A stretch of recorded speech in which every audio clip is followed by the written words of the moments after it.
Vale, pues este es tu último trabajo, ¿no? Publicado. Sí, realmente es también un exponente de lo que estoy intentando hacer últimamente, que es mucho cómic hiperrealista, pero hecho a cómic. Entonces, pues me baso mucho en fotografías de sitios reales y ambientes reales y meto mis personajes ahí, como ves el cocodrilo aquí, y aquí en esta foto que saqué en Brooklyn, este dibujo se basa en 3 o 4 fotos en conjunto y aquí pues los que salían en la foto, que en este caso eran un amigo, su mujer y aquí mi esposa. Entonces, y el cocodrilo que lo he tenido que dibujar totalmente. Fue Sorprende, libre. sorprende cuando veo el original, ¿no? Que trabajas a una escala realmente pequeña. O sea, Sí, pero bueno, es más grande que lo que es en el álbum al final, ¿no? Este es el doble de lo que ves en el álbum, pero mira todas las líneas, es que si lo haces más grande, cada trazo tiene que ser más largo. Más pequeño no lo puedes hacer porque entonces te vuelves loco con tantas líneas. Entonces este es el tamaño perfecto para eso.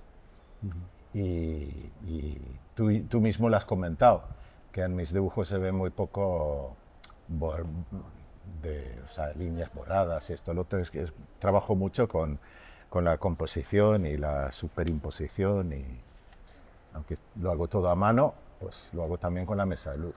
en este álbum los personajes salen de su entorno natural, ¿no? Que sería Suecia, Sí, para visitar Estados Unidos. sí. Y con un fin, porque estoy hablando de los primeros 4 años de Donald Trump. Entonces, pues empecé este cómic cuando Trump llegó al poder y lo terminé cuando terminó su mandato.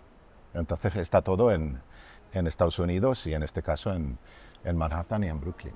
Entonces quería hacer una historia americana, que aquí por ejemplo vemos cómo están el pato y el cocodrilo en Chinatown, donde empieza Chinatown, en Canal Street. Este es el resultado que he hecho después en el ordenador, cuando le he pintado, y esto es el original, en blanco y negro. Y me acuerdo cuando empecé con este dibujo, que tiene tantos detalles que realmente te vuelves loco cuando empiezas a dibujarlo. Y pensé, ¿seré masoquista? Evidentemente lo soy, porque lo empecé y lo terminé. Me costó un par de meses hacerlo. Eh, Tus dibujos ya de por sí en blanco y negro, bueno, tradicionalmente trabajas en blanco y negro, pero incorporas en los últimos años el color. Sí, sí, porque cuando empecé los cómics en color estaban bastante mal hechos y no me gustaban los colores más que las muy clásicos como Tintín, como Asterix, Lucky Luke, ese tipo de cómics que tenían dibujantes y gente que sabía colorear. Luego había un montón de años de gente que coloreaba muy mal.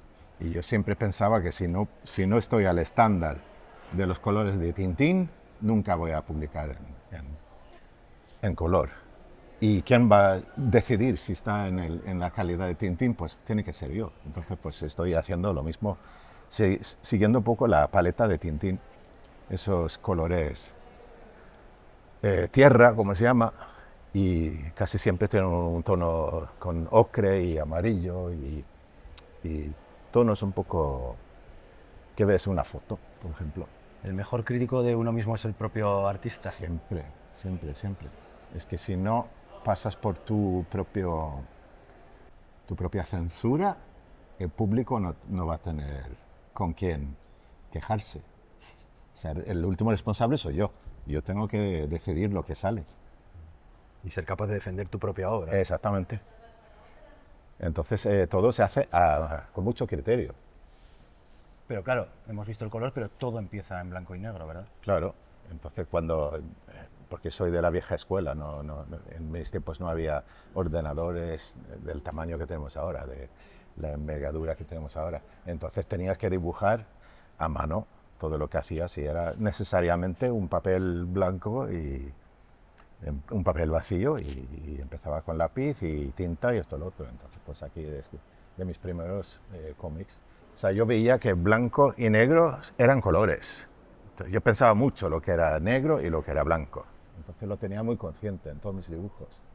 Aquí en este, por ejemplo, se puede ver una cierta inspiración fotográfica y sobre todo cinematográfica, ¿no? Con las luces, con todo lo que es la composición de un dibujo. Aparte de ser un dibujo totalmente independiente del homenaje que tiene, viene de Taxi Driver, donde está el protagonista hablando con su amada y ella le está rechazando. Y es una escena muy rara porque en la película el protagonista está aquí y de repente la cámara por ninguna razón lógica se mueve y se ve un pasillo sin nadie. Entonces, para hacer este dibujo utilicé esa imagen, el pasillo sin nadie, y puse el pato ahí. Entonces, eso es muy meta, pero bueno, son cosas que tienes en la mente cuando empiezas a dibujar algo. Y este cómic, en concreto, se basa en cosas que me pasaron en Pamplona. Yo siempre quería hacer cosas de mi vida y de la vida de todos. Entonces, como ya vivía yo en Pamplona, conocía a la gente que conocía.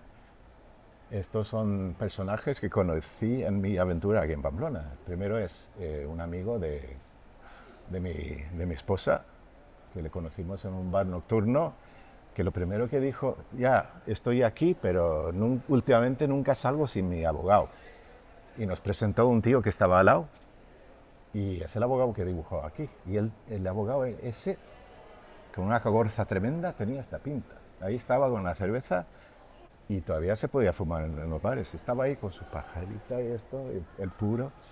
Y sí, soy abogado, aquí mi tarjeta si necesitáis algo. Y era porque se habían conocido en la noche y tenían una marcha juntos. Eso es curioso que entonces anécdotas sucedidas en Pamplona, ¿no? Acaban... Claro, porque es lo que es la vida. Entonces, cuando vivía en Estocolmo, mi público evidentemente es sueco, ha sido sueco durante toda la vida, pero en Estocolmo tenía mis vivencias y he tenido otras vivencias aquí. Al final, la marcha es la marcha y se puede traducir un montón de cosas. La marcha siempre se puede traducir.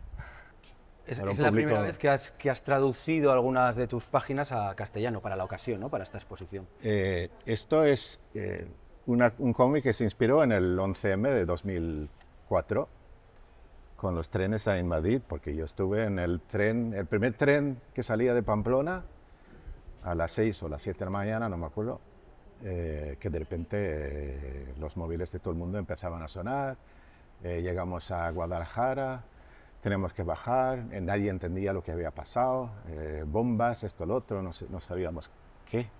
Y entonces tenemos que bajar en Guadalajara y volver a Pamplona en autobuses. Y entonces pues quería hacer un cómic sobre esa historia, porque sabía que era consecuencia del pacto que hizo Aznar con Bush y Blair. Y entonces pues aquí tenemos todo un entorno de espías, el Aznar echando la culpa a ETA.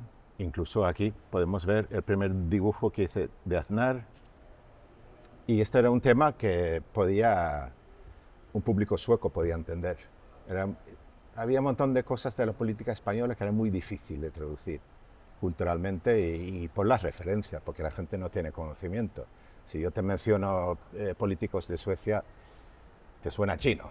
Entonces, pues lo mismo pasaba entre España y Suecia durante muchos años, pero esto fueron acontecimientos internacionales. Entonces, políticas que realmente incluye a todo el mundo.